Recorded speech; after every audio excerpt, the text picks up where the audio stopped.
Sosok Susi Pujiastuti selaku mantan Menteri Perikanan kini terang-terangan bela Najwa Shihab.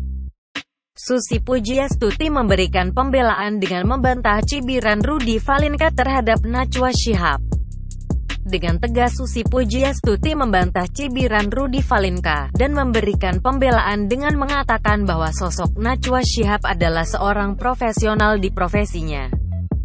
Dilansir dari akun Twitter @susipujiastuti, memperlihatkan pernyataan Susi Pujiastuti yang membela Najwa Shihab yang dicibir oleh Rudy Valinka, Sabtu, tanggal 24 September tahun 2022. Dalam cuitan tersebut, Susi Pujiastuti diketahui membela Najwa Shihab yang dicibir oleh Rudy Valinka. Pasalnya, Rudy Valinka menyebut jika Najwa Shihab tak mau mendengarkan nasihat dari orang lain dalam membawakan sebuah acara.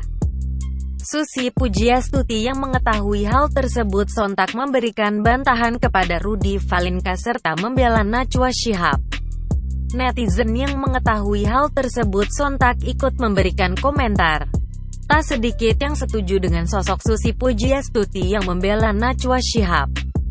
Lebih jauh, Rudy Valinka diketahui melontarkan sindiran pada Najwa Shihab.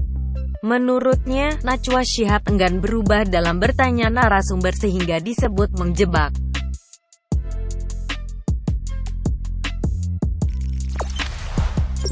Jangan lupa subscribe, share, komen, dan like ya!